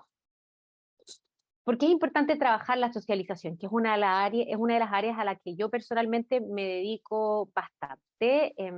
En general sabemos, y las investigaciones sugieren, que los niños en el espectro autista tienen menos amistades que niños neurotípicos. Cuando hablo de niños neurotípicos, me refiero a niños con desarrollos más parecidos más parecidos a la mayoría. También sabemos que los adolescentes y adultos en el espectro autista tendrían tasas más bajas de participación social y más del 50% no tendría amistades cercanas. los adultos tendrían un menor conocimiento social y habilidades vinculadas a relaciones de pareja y sexualidad versus población neurotípica. También tenemos altas tasas de soledad y discriminación, altas tasas de bullying, mayor dependencia en cuidadores al no tener este grupo de pares, menores posibilidades de vivir de manera independiente y menores tasas de acceso a educación. Entonces aquí podemos ver por qué es tan importante trabajar la socialización, porque además de entender por qué es importante, en qué se traducen todos estos desafíos que yo les acabo de mencionar. El rechazo de los pares sabemos que es un gran predictor ¿de qué? De problemas de salud mental. Si bien hoy día no profundicé tanto en las comorbilidades o concurrencias de autismo, sobre todo en la población adolescente y adultos, sabemos que se repiten mucho los trastornos de ansiedad, trastornos depresivos, trastornos de personalidad. Entonces, muchas veces, no siempre, pero muchas veces, uno de los factores de riesgo para presentar, por ejemplo, un cuadro de ansiedad o un cuadro depresivo, tiene que ver con la socialización. Probablemente si ustedes trabajan con niños o adolescentes lo han visto, ¿cierto? Esa sensación de soledad que transmiten, la necesidad de tener pares, que no se sienten aceptados por los pares, y hay mucho que podemos hacer desde los contextos de participación y nosotros desde la clínica para poder ayudar a estos adolescentes o personas autistas en general. Otra situación es que en general el rechazo de los pares es un gran predictor también de abandono de los estudios, de pobre rendimiento académico y laboral, el comenzar con abuso de sustancias y también ideación e intentos suicidas. Hay muchas investigaciones dirigidas a ver cuál es la prevalencia o cuánto es el porcentaje de personas autistas que ha presentado ideación e intentos suicidas, y la verdad que son cifras muy, muy alarmantes. Y también sabemos que el presentar amigos o el tener amigos, perdón, uno o dos amigos cercanos, ¿en qué nos ayuda? Nos ayuda a disminuir el impacto de eventos estresantes a lo largo de la vida, también va a correlacionar positiva con el desarrollo de autoestima y el desarrollo de la independencia, y como les dije, correlaciona negativo con cuadros de depresión y ansiedad. Yo les voy a mostrar en unos minutos uno de los modelos de intervenciones que pueden ser utilizados para el trabajo con personas autistas en contexto escolar también. Ok, y ahora quiero ver cómo vamos con el tiempo, que voy un poco perdida porque no tengo mi reloj. Estamos bien. Ok, vamos a hablar de uno de los temas que a mí en lo personal me gusta mucho hablar, ¿ya? Que es la integración sensorial. Y para eso, si han participado en estas instancias donde me ha tocado hablar, yo sé que este video lo pueden haber visto, pero se los quiero mostrar porque es un video que grafica cómo el presentar un perfil sensorial, como en el caso de este niño, más hipersensible, puede verse desde la perspectiva de este niño, ¿ya? Entonces lo que vamos a ver es este niño yendo a un mall o a un centro comercial con su madre y vamos viendo cómo se da.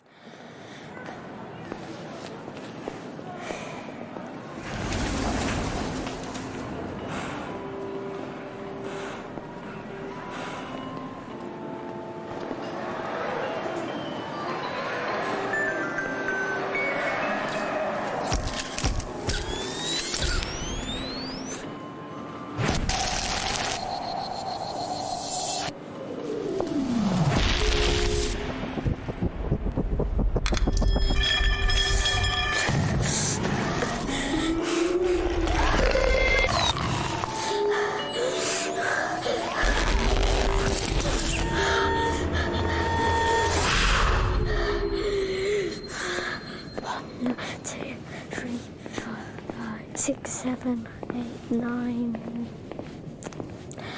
Take my hand.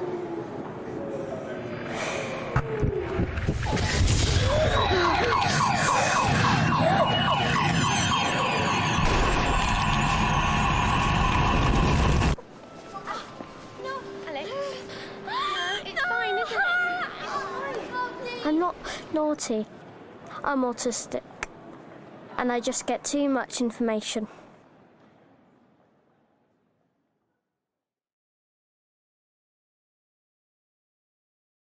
Es un niño que tiene un perfil muy hipersensible, o sea, él percibe como muy intensos muchos estímulos que para usted o que quizá algunos ni notan, y este niño va e ingresa a un mall, que es una instancia sensorial obviamente bastante asertiva, en la que hay muchos sonidos, ¿cierto? Muchas luces de las distintas tiendas, mucho estímulo visual, y el niño se empieza a desregular, empieza a sentirse muy mal, y en este caso la mamá trata de calmarlo, hay otras personas que le hablan al niño y que no entienden qué es lo que le pasa.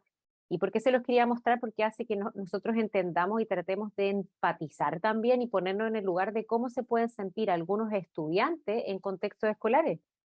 ¿Qué es la teoría de integración sensorial? Y aquí, de manera muy general, les voy a explicar. La teoría de integración sensorial es un marco de referencia que fue creado por una doctora en Estados Unidos, que es la doctora Jean Ayres, en los años 60, en el que ella creó este marco de referencia teórico-práctico para la evaluación y tratamiento desde la terapia ocupacional. ¿Qué fue lo que hizo ella y lo que empezó a investigar? Ella empezó a investigar la asociación entre el procesamiento de los sentidos y el comportamiento de niños con dificultades de aprendizaje, de desarrollo de emociones, entre otras. Y el cómo procesamos la información sensorial, ¿qué fue lo que descubrió ella? Influye en el desarrollo de nuestras habilidades, ya sea motoras, cognitivas, ¿cierto? La percepción del mundo, si percibimos que el mundo es un lugar amable o no. También influye en nuestras elecciones ocupacionales en relación al área de productividad, al área de ocio, al autocuidado, y también en nuestras relaciones de pareja.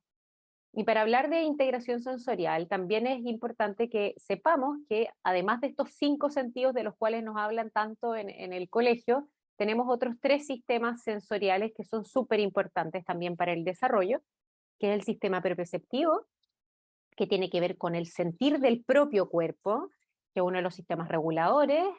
También tenemos el sistema vestibular, que tiene que ver con la percepción del movimiento, ¿cierto? Bueno, y el táctil, que ya lo mencionamos, y también está el sistema interoceptivo, que tiene que ver con sentir, por ejemplo, cuando nos duele la guatita, nos damos cuenta gracias a ese sistema sensorial. ¿Cuál es la relación de integración sensorial y espectro autista? Sabemos que en general la comorbilidad o la concurrencia en autismo es entre un 42 y un 88%. Esas son algunas de las investigaciones. Algunas incluso de las que se han realizado en adultos hablan de que existe una comorbilidad de hasta un 90% en personas autistas. ¿Ya? ¿Y qué sabemos en niños? Sabemos que los niños con evidencia de disfunción del procesamiento sensorial o con perfiles sensoriales atípicos, como personas en el espectro, niños en el espectro, tienen dificultades para regular la respuesta a ciertas sensaciones, ciertos sonidos, tacto, gusto, etcétera, y pueden utilizar la autoestimulación para compensar la entrada sensorial excesiva o la entrada sensorial limitada. ¿Ya? Y esto muchas veces lo pueden conocer o encontrar en la literatura como stimming, ¿ya? Que son conductas de autoestimulación, que muchas veces, y ojo, todos realizamos conductas de autoestimulación o stimming. Por ejemplo, cuando estamos sentados en una charla o en una reunión, ¿y qué estamos haciendo a veces? Algunos, por lo menos yo, con mi pie estoy moviendo el pie, ¿cierto? Eso es una conducta autoestimulatoria que yo realizo de manera inconsciente para regularme y mantenerme atenta a lo que está diciendo la persona en la reunión. Algunos mueven el pie, otros muerden los lápices, otros se tocan el pelo, otros hacen sonar sus dedos, se sientan con las piernas así, ¿cierto? Pero todos realizamos conductas autoestimulatorias, solo que a veces en personas autistas es un poco más evidente, ¿ya? Y sabemos que esto es uno de los desafíos más grandes que tienen las personas autistas, sobre todo en el contexto educativo. Los contextos educativos están repletos de instancias sensoriales que pueden ser muy aversivas para personas autistas, ¿ya? Cuando hablamos de integración sensorial, están estos perfiles que son más hipersensibles y perfiles hiposensibles. Los perfiles hipersensibles son personas que interpretan como molestas, dolorosas o muy nocivas ciertos estímulos sensoriales que hay en el ambiente, como por ejemplo la audición, el tacto, el gusto, incluso el movimiento. Y ojo, las personas pueden ser hipersensibles a algunos sistemas, como por ejemplo ser una persona hipersensible al movimiento, hipersensible a la audición, pero no necesariamente ser hipersensible a todos los otros sistemas sensoriales. El perfil sensorial, no es generalizado. Ya uno puede presentar una hipersensibilidad en un sentido y una hiposensibilidad en otro sentido. Ajá.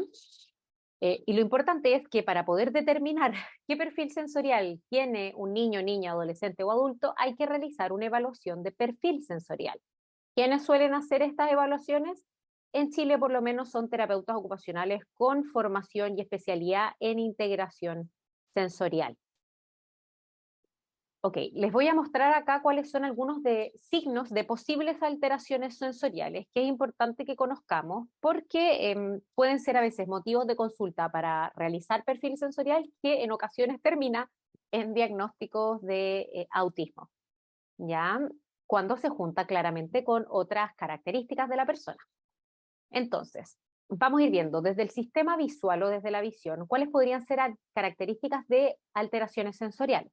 Por ejemplo, sobre todo en niños, el agitar los dedos enfrente de los ojos, el evitar ambientes con luces muy frías o incandescentes, que eso por lo menos yo con los adultos que trabajo lo mencionan harto. La hipersensibilidad visual es una de las bien clásicas, que dicen que, por ejemplo, cambian las luces frías de su casa por luces cálidas, cuando salen a caminar están siempre entrecerrando los ojitos porque les molesta la luz del sol o ese brillo que se produce cuando está muy nublado. También otra característica podría ser el mirar objetos o personas desde la periferia del ojo, que esto es algo más comúnmente observado en niños, que es que miran elementos desde esta manera, ya desde la periferia del ojo. También el preferir utilizar gafas de sol cuando no hay sol, el sentirse abrumado en tiendas grandes con muchas personas o en supermercados, el evitar asistir a eventos con muchas personas. Otro signo que es más asociado a la hiposensibilidad sería el disfrutar los lugares coloridos donde hay luces brillantes y el disfrutar de ropa colorida. Y creo que no expliqué lo que era la hiposensibilidad, pero ahora voy a eso. La hiposensibilidad es lo contrario a la hipersensibilidad. La persona que es hiposensible requiere de más estímulo para poder registrar e interpretar y dar una respuesta a esa conducta. Un ejemplo muy concreto podría ser una persona que tiene, por ejemplo, muy sucia la zona adyacente a la boca, lleno de migas, o no sé si está comiendo un pancito con mermelada, y no se da cuenta que está sucio. Ya esa persona requiere de más información sensorial para poder dar una respuesta a ese estímulo. Ok, cambiando de sistema, nos vamos al sistema auditivo. ¿Cuáles son algunas características? Personas que tararean, silban, cantan o hacen ruido frecuentemente, disfrutar de ir a lugares con mucha música, el hecho de que puedan parecer sordos, el sorprenderse fácilmente con ruidos inesperados, salir de lugares donde otros están mirando televisión o pedir que bajen el volumen constantemente, ¿cierto? A la familia, a los hermanos, ahí, oye, bájame la tele, bájame la música, el evitar ir a lugares ruidosos, como por ejemplo mall, hospitales, supermercados, conciertos, etcétera. Usar estrategias para taparse los oídos de ciertos sonidos, ¿cierto? El ocupar tapones, cerrar puertas, etcétera. Y percibir el sonido como un estímulo doloroso, que por lo menos como yo he tenido la suerte de trabajar con niños, adolescentes y adultos, es algo que quizás los niños no refieren de manera tan clara, pero sí los adultos. Tengo muchos adultos que son capaces de decirme, oye, a mí hay algunos sonidos que me duelen.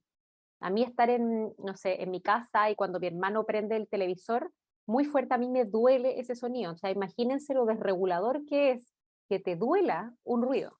Y si lo llevamos al contexto educativo, ¿qué ruidos pueden ser dolorosos? Si eres una persona hipersensible auditiva. Las campanas, los timbres para avisar que hay que salir a recreo o volver a entrar a clase, ¿cierto? A veces cuando los profesores hablan más fuerte también, o cuando los compañeros gritan al salir a recreo. O sea, ahí tratemos de ponernos en el lugar de personas que tienen, por ejemplo, este perfil sensorial más hipersensible desde los sonidos, ¿cómo es estar en el colegio? Día a día.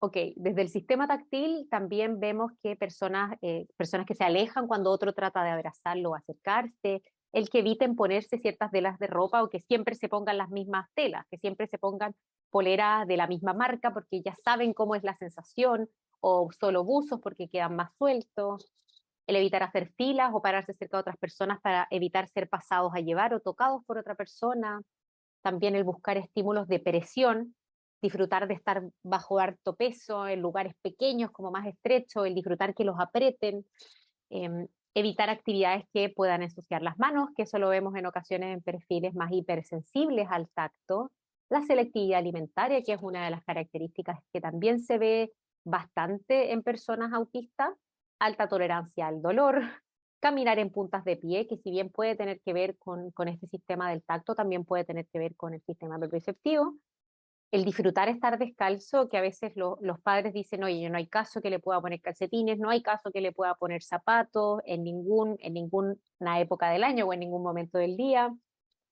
Y por último, no notar cuando otro te toca, ¿cierto? Te hace así, como para llamar tu atención, no notarlo. Desde el sistema vestibular, que tiene que ver con la percepción del movimiento, el tener miedo a las alturas, inseguridad o mucha torpeza para subir escaleras, evitar ascensores o escaleras mecánicas, porque no les gusta esa sensación del cambio de plano, el evitar andar en auto o en bus, o por el contrario, que les encanta andar en auto o en bus y que son esas personas que tú dices, oye, se sube al auto y se queda dormido. ¿Ya? También el marearse muy fácilmente y una característica de algunas personas es disfrutar el movimiento, ya sea muy fuerte o más bien más suavecito, en hamacas, columpios o balanceo, ¿cierto? El balancearse en la silla del colegio, que es algo que vemos muchas veces en algunos estudiantes, puede ser una característica de una búsqueda vestibular, ya que podría ser una persona que presenta una hiposensibilidad, o sea, que requiere de más información para regularse. Algo importante que no mencioné es que la regulación sensorial tiene todo que ver con la regulación emocional. ¿Ya? Si nosotros estamos regulados sensorialmente, o sea, si mi sistema nervioso central está siendo capaz de recibir, interpretar y responder a un estímulo sensorial, probablemente yo me voy a sentir calmada, con una buena capacidad de prestar atención, de aprender. ¿Ya? Entonces va a influir mucho en el cómo nos sentimos, cómo percibimos el ambiente y también cómo nos predisponemos a aprender, a estudiar en el colegio. Por eso es tan importante que podamos entregar los apoyos cuando sean necesarios. Ok, ¿cómo podemos trabajar la integración sensorial cuando hay problemas de integración sensorial? Lo primero es entender que la integración sensorial se puede trabajar a lo largo de todo el ciclo vital. Sin embargo, va a cambiar en contextos de primera infancia o en adolescencia o en adultez. Cuando son muy pequeñitos, utilizamos la terapia de integración sensorial para reeducar al sistema nervioso central del niño o la niña a percibir ciertos estímulos sensoriales. Pero cuando son adolescentes o adultos, dado que ya no existe la misma neuroplasticidad que existía cuando eran muy pequeños, de los 0 a los 7 años, aproximadamente 0 a 6 años, lo que hacemos es entregarle estrategias a la persona y a su contexto familiar, su contexto social, su contexto escolar, para poder favorecer la regulación sensorial de la persona. Entonces, en este esquema lo que van a ver son cómo logramos la regulación sensorial. Lo logramos a través de educación al contexto familiar o social respecto al perfil sensorial de la persona, enseñarles qué es la integración sensorial, enseñarles por qué esta persona presenta estas características y cuáles son estas características sensoriales, realizar intervención terapéutica con la persona también, pero además tenemos que realizar adaptaciones y ajustes a nivel de ambiente. Cuando logramos regularnos sensorialmente, podemos participar en las ocupaciones que para nosotros son significativas y además puedo participar de una manera que yo siento que es la adecuada. Por ende, eso ayuda y coopera con la sensación de bienestar de las personas. Y desde el contexto educativo, ¿en qué podemos aportar? Podemos aportar desde las adaptaciones y ajustes a nivel ambiental. Mucho. ¿Cuáles son algunos elementos que pueden favorecer la regulación emocional de las personas? Existen y probablemente han visto en algunas personas que son hipersensibles, nuevamente, no todas las personas en el espectro autista son hipersensibles, audífonos de reducción o de cancelación de ruidos, acá hay algunos ejemplos de cómo se ven algunos, el utilizar fidget toys en el contexto escolar o estos juguetitos sensoriales, ¿cierto? Como el cubo sensorial, estas pelotas sensoriales, estos famosos pop-it, como los que ven abajo, estos de colores, que nuevamente el que estén mencionados acá no significa que sirvan para todas las personas, pero sí, dependiendo de si tenemos una buena evaluación de perfil sensorial, podemos determinar cuáles van a ser estos apoyos. También puede ser la utilización de un cojín sensorial, que si trabajan en colegios puede que los hayan visto, que se ponen para que los niños se sienten, se ponen en la sillita, para que el niño realice descargas de peso, mientras que está en el contexto escolar para poder regularse. También hay colegios que tienen hamacas, por ejemplo, o columpios en los cuales los niños pueden regularse. Nuevamente, entendamos que cuando una persona está regulada sensorialmente puede participar de sus contextos de participación. Entonces, si logramos esta regulación, vamos a favorecer que el niño vaya al colegio, pueda aprender, pueda hablar o comunicarse con sus pares, pueda escuchar, pueda preguntar, etc. Es uno de los factores que va a ayudar mucho a la participación de personas o estudiantes autistas.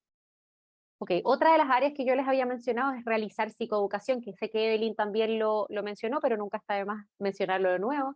Tenemos que educar a la comunidad escolar sobre autismo desde el respeto, desde el conocimiento de la condición. Ya aquí tenemos que buscar especialistas en autismo para educar sobre autismo, o nosotros educarnos sobre autismo para poder enseñar sobre esto. No basta con lo que nos enseñan tanto los profesionales de la salud como los profesionales de la educación en el pregrado. Esto es una subespecialidad.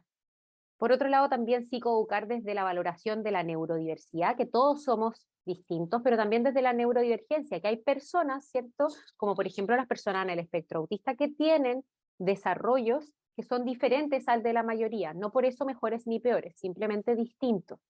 Por otro lado, también educar desde la valoración de las diferencias, ¿ya? El hecho que seamos diferentes enriquece, ¿cierto? Y también entender que esto es un esfuerzo conjunto para lograr la inclusión. Si bien la persona en el espectro autista o la persona autista va a tener que recibir apoyos terapéuticos y realizar mucho esfuerzo para lograr esas estrategias, también nosotros como contexto tenemos que facilitar. A mí me gusta decir que esto es una carretera de doble vía, ¿cierto? Donde las personas neurodivergentes o autistas hacen harto esfuerzo, que ojalá sea el 50, y el otro 50 lo ponemos nosotros como población neurotípica, ya realizando adecuaciones, aprendiendo sobre autismo, educando sobre autismo, ya que es lo que están haciendo, por ejemplo, en este caso, la fundación con las personas que están asistiendo. Ok, ¿y a quién tenemos que educar respecto a autismo? Tenemos que educar a los compañeros, ¿cierto? De la persona o a los compañeros de ese niño, niña, adolescente o universitario, a apoderados, ¿cierto? Porque los apoderados van a transmitir lo que ellos crean sobre el autismo a sus hijos, también a los docentes y a todo el resto del personal del establecimiento educacional, no solo a docentes, sino como les decía Evelyn también, administrativos, auxiliares, todos tenemos que saber en cómo favorecer la participación, por ende la inclusión de personas autistas. Y por último, hablábamos también de las adecuaciones curriculares. ¿Cuáles son? Y acá son solo algunos ejemplos de adecuaciones curriculares que pueden recibir las personas autistas a lo largo de todo el ciclo vital. Ya podemos, por ejemplo, otorgarles más tiempo para las evaluaciones. Eso es una adecuación bastante común y por lo menos que yo ahora estoy trabajando más con adolescentes y con adultos, pedimos mucho en las universidades dar las pruebas en salas individuales. Imagínense dar una prueba, si eres una persona que tiene alteraciones sensoriales, en una sala con 40 personas más, que quizás está al lado de una calle que es muy ruidosa. Yo necesito tener un lugar que favorezca mi concentración. Y eso es distinto para mí, quizás, que para otra persona. Entonces, a veces el entregar o poder dar pruebas en salas individuales favorece el acceso, en este caso, a la evaluación. Enviar material de apoyo de las clases, por ejemplo, los PowerPoint, PDF, por correo por escrito, entregar directrices claras y por escrito, el hecho de darles o brindarles espacios de tutoría, ya sea tutorías PAR, que se usan mucho en la universidad, tutorías grupales, permitir el uso de elementos de regulación sensorial en sala o en pruebas, dar espacio o permitir espacios de consulta durante las evaluaciones, entregarles retroalimentación muy concreta sobre el desempeño. También poder brindar espacios de apoyo psicopedagógico si así lo necesitan, apoyo en formación de grupos, sobre todo si son niños, niñas o adolescentes que tienen desafíos desde lo social.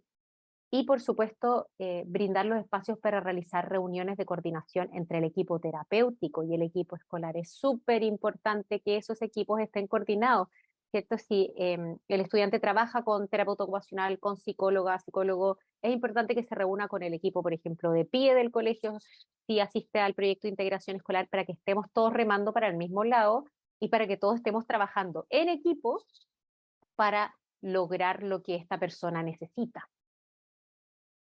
Ok, y en esta última patita vamos a hablar de algunos modelos de intervención desde la práctica más clínica que pueden favorecer o que pueden ser utilizados desde el contexto educativo. Ok, ahí vamos. Uno de los más conocidos en autismo, y probablemente algunos de ustedes hayan asistido a formaciones o a capacitaciones, es el programa TEACH. ¿Ya? El programa TEACH fue desarrollado en la Universidad de Carolina del Norte en Estados Unidos en la década de los 70, ya por Eric Chopler. Este es un programa de enseñanza estructurada para personas en el espectro autista. Es el modelo que más se utiliza en contextos educativos para favorecer la participación y el acceso al aprendizaje de personas autistas. Se puede adaptar a las personas de cualquier edad y niveles de desarrollo.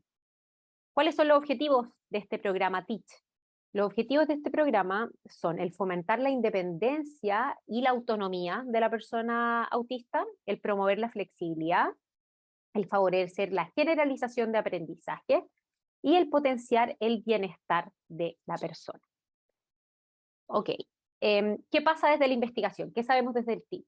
Una revisión que se hizo el año 2011 de más de 150 estudios de intervención en autismo identificó que este programa, el TEACH, tiene la evidencia más fuerte de beneficios educativos que cualquier programa que sea similar. ¿Ya? Estos beneficios que incluyen un mejor aprendizaje y un mejor desarrollo de habilidades motoras. Y el TEACH se divide para poder aplicarlo en 4 grandes componentes que vamos a hablar ahora y vamos a definir qué es cada uno. El primero es la organización física del entorno para favorecer la participación de la persona, el utilizar un sistema de trabajo específico que ya vamos a conversar, el utilizar horarios, rutinas o apoyos visuales para favorecer la anticipación del contexto de la persona autista y también utilizar una estructura visual de los materiales que vamos a utilizar con el estudiante. Ok, en primer lugar, como les dije, uno de los componentes es la organización física del entorno.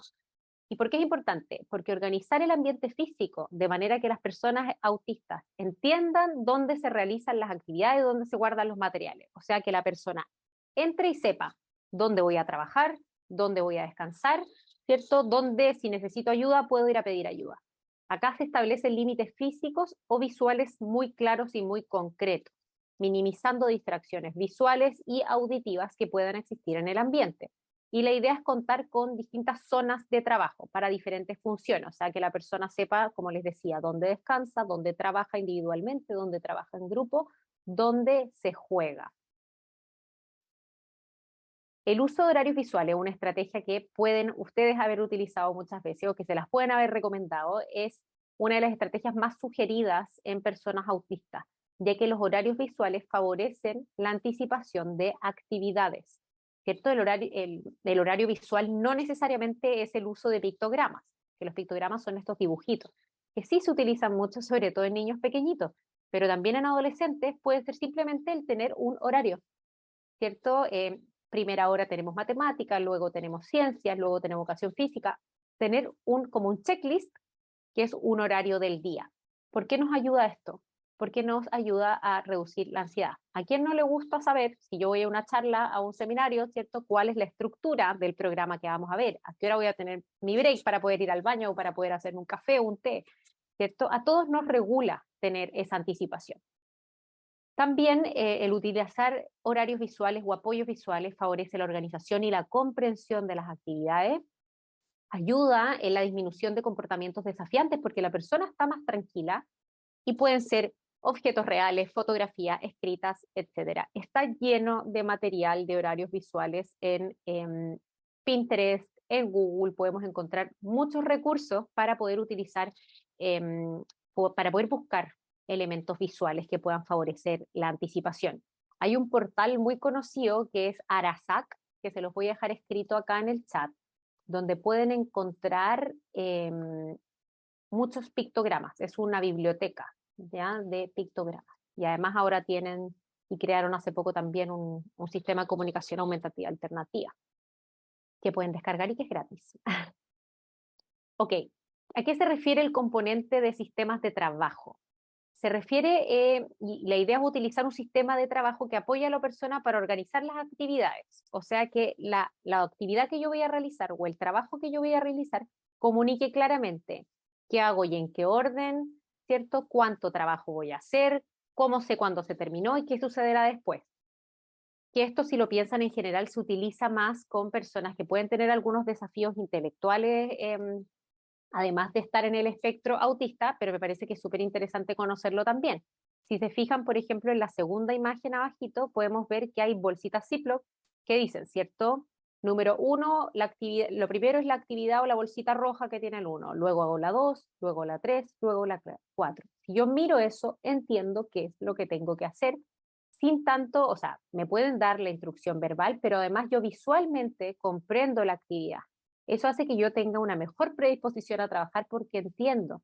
Muchas veces hay niños o personas autistas que pueden estar, por ejemplo, desreguladas sensorialmente, que les cuesta mucho trabajo en ese minuto poder atender a la instrucción verbal del docente y requieren de poder tener una estructura visual que digan, ok, quizás no logré captar lo que dijo el docente, pero yo estoy mirando acá mi trabajo y sé lo que tengo que hacer.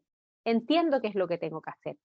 En estudiantes de enseñanza media podría ser, por ejemplo, dejárselos marcado también en un cuaderno o en un libro. Ok, y por último, hablamos del componente de la estructura visual de los materiales, que acá la idea es que las tareas estén organizadas visualmente, ya con el fin de que las personas minimicen el apoyo y fomentar la independencia, ¿cierto? Que vean el material y entiendan nuevamente qué es lo que yo tengo que hacer aquí, reducir la ansiedad, aumentar el interés y la comprensión y aprovechar este estilo de aprendizaje más visual que pueden tener algunas personas autistas. Eso respecto al teach. Y hay otra estrategia de intervención que muchas veces también se utiliza en contexto escolar, que es el uso de comunicación aumentativa alternativa, ya que porque es importante que lo conozcamos desde el sistema educativo, porque si un niño o adolescente utiliza un sistema de comunicación aumentativa alternativa, va a requerir utilizarlo en todos sus contextos para poder aprenderlo y para poder realizarlo de manera efectiva. Entonces tenemos que conocerlo desde los contextos escolares.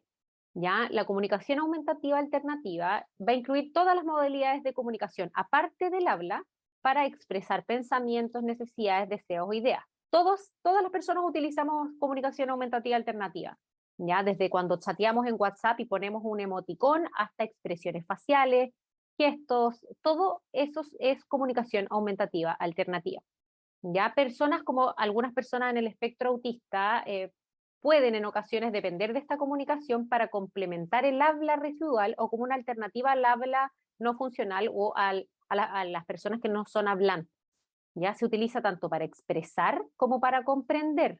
¿Ya? Y yo sé que esto muchas veces también lo preguntan, y si bien yo no soy especialista en comunicación aumentativa alternativa, porque en general son mis colegas las fonoaudiólogas o fonoaudiólogos los que son especialistas en esto, sabemos y la investigación demuestra que el utilizar comunicación aumentativa alternativa aporta en el desarrollo del lenguaje verbal, no corta el desarrollo del lenguaje verbal.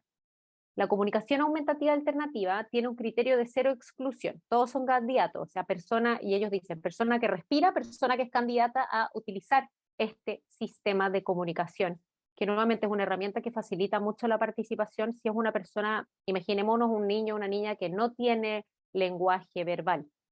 ¿Cómo comunica si le duele algo, cierto? Más allá de gritar o tratar de llamar la atención de alguna otra manera o con alguna conducta que puede ser interpretada como una conducta desafiante. Cuando un niño o una persona no tiene lenguaje, tenemos que abordar eso, el lenguaje verbal, para poder favorecer la regulación emocional también de esa persona. Ok, y por último, les quiero dar algunas estrategias muy generales que podemos implementar con estudiantes autistas. ¿Ya? Como docentes o como funcionarios en contextos educativos, podemos analizar los entornos de las salas de clase y los espacios de participación que tiene el estudiante, pensando, ¿hay estímulos que puedan incomodar a la persona? Música, ruidos, luces fuertes, olores, etcétera. Podemos preguntarle al estudiante si hay algo que le incomoda.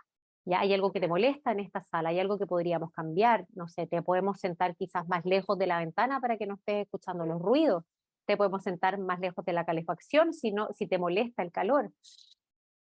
El entregar también información detallada sobre nuevos contextos que el estudiante podría acceder, ya las situaciones nuevas y el saber qué podría pasar o no pasar en ciertos contextos puede generar mucha ansiedad. Entonces la idea es que aquí podamos explicarle a dónde va a ir, cuánto tiempo estará, con quién va a estar, ¿cierto? ¿Por qué vas ahí? ¿Y qué se puede esperar de esa instancia? Tratar de nosotros ser flexibles también para responder a las necesidades que tiene el estudiante con el que estamos trabajando. ¿Cierto? Como les decía, cambiarlo de puesto, dónde realizamos las actividades, permitirle quizás que trabaje a veces de pie para poder regularse, que utilice elementos de regulación sensorial en sala, etcétera. Brindar la posibilidad y mencionar que se pueden realizar adecuaciones. Ya es importante que los niños o adolescentes o adultos sepan. Podemos darle ejemplos de adecuaciones que hayamos utilizado en el pasado para que ellos sepan qué es lo que pueden solicitar.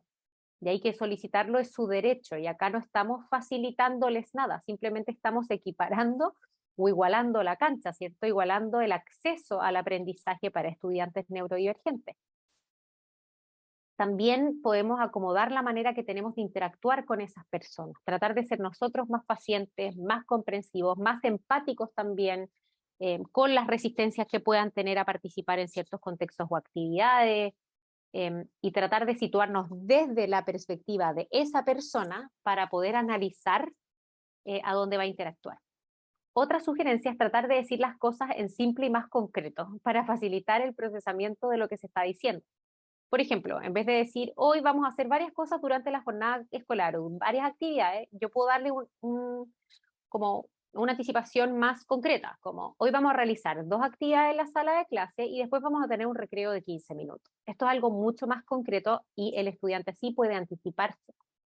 También se sugiere realizar pausas entre las ideas para darle tiempo a las personas de procesar lo que se está diciendo. En ocasiones esto puede tener que ver con algunos desafíos en función ejecutiva o con desafíos sensoriales, pero independientemente de esto, nosotros también poder dar esos espacios es súper importante. Y como también les mencioné, la utilización de apoyos visuales, no solo con pictogramas, sino que también por escrito, es una estrategia que puede facilitar el acceso. Ok, acá les voy a dejar algunos recursos. Sé que también de Arrebol les dejaron varios ahí en la carpeta que les compartieron, pero son algunos que a mí me gustan. Está esta guía para la integración del alumnado con TEA de educación primaria, que es una guía española. Esta guía también que se llama Somos Iguales y Diferentes, que habla de prevención de prácticas discriminatorias en contexto escolar. Y una guía para la inclusión de personas con la condición del espectro autista en el contexto escolar, que es de SENADI, y es una guía chilena, que creo que salió el año pasado o antepasado, así que está recién salida del horno. Ok, les voy a dejar las redes por si alguna vez tienen alguna pregunta respecto a alguna intervención o apoyo, si los puedo ayudar, feliz. Me pueden encontrar ahí en Instagram. Ese es mi nombre en Instagram, mi usuario, y por otro lado está mi Linktree también, que ahí pueden encontrar, muchas veces voy subiendo recursos y otras instancias en las que participo. Así que muchas gracias por su atención.